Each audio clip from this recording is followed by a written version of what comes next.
If you've seen Reincarnated as a slime, you'd know Rimuru meeting Veldora was a vital point in his journey. You could say Veldora was the one who brought Rimuru, all his people, and Tempest to where it is in the anime. Without Veldora's help, Rimuru's town wouldn't have advanced as fast as it did and would be probably 100 times weaker.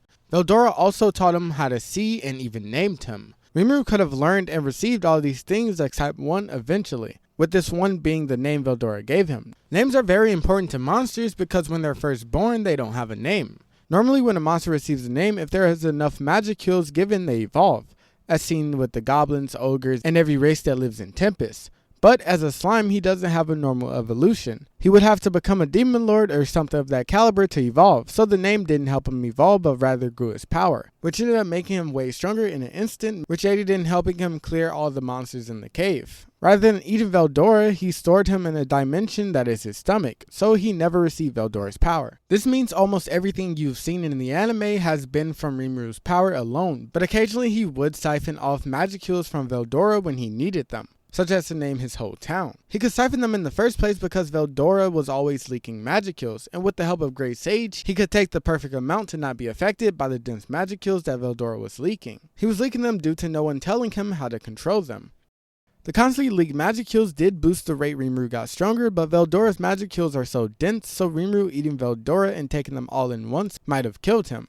So Veldora's main role was serving as an unlimited magic-kill source for him to pull from if needed, which allowed him to name stronger races without dying and evolve Tempest to where it is right now. Now that we've got that out the way, what if Rimuru never met Veldora? How far could he make it?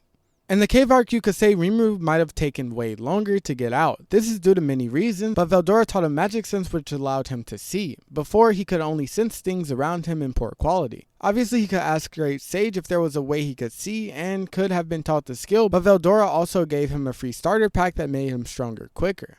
But he was taught about his predator skill and other stuff quickly by Great Sage, so he could have definitely eaten all the monsters in the cave and gotten out. The monster density probably would have been less due to Veldora's magic kills not being present throughout the cave anyways. But sadly, he wouldn't have gotten all the Hippoku plants that helped him create all the potions. So he wouldn't have been able to save the dwarf that was on the edge of death, so I don't know if he could have got the dwarfs to follow him. Leaving the cave, it would have been around the same, but since the disappearance of Veldora never happened, the goblins and everyone wouldn't have been on edge. Other than that, they probably would have still met him due to his magic kills spilling out, making him look like a walking disaster. Also, with the monsters consumed in the cave, he probably grew a lot stronger like in the anime. Obviously, he's much weaker than with Veldora's name, but this arc was rather easy. The only problem in this arc is that Rimuru couldn't name all the goblins and direwolves like he did in the anime, so Tempest wouldn't advance. Rimuru immediately tried naming them all without even knowing it could kill him, so this might be where he dies right here.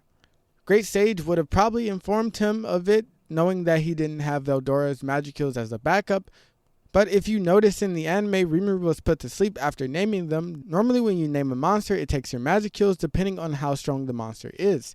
So naming a goblin takes way less than naming an ogre. Naming also lowers your max magical count. Also, if you use too many magicals, you will die, but Rimuru was saved when using all his magicals by Great Sage substituting his for Veldora's, so it would only put him to sleep. For most of the arcs such as Shizu's arc, Rimuru would have been totally fine and it would have gone about the same as the anime. In the first place, Rimuru won against Infreet because he had thermal fluctuation resistance, which makes the user immune to both heat and cold, so the fire had no effect on him. Same with the Ogre arc, which would have gone about the exact same, especially with Shizu's Degenerate skill, which allows him to combine and create skills, which is the reason he won. Rimuru's power shot through the roof with this skill.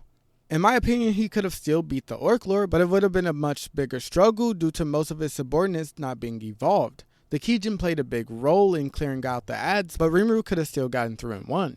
He could still tame Milim, and Milim would still beat Kaributis. Honestly, he could get through almost all the events that happen in the anime, but they would be much harder. But he would probably meet his doom around meeting Hinata, since Falum would have easily killed everyone in Tempest, and I don't know if he survives against Hinata, since he barely survived against her already, and with the loss of the name, his power would have gone down a good bit, so he might not even survive. But if you enjoyed, consider watching another, like, subscribe, and I'll see you guys in the next one.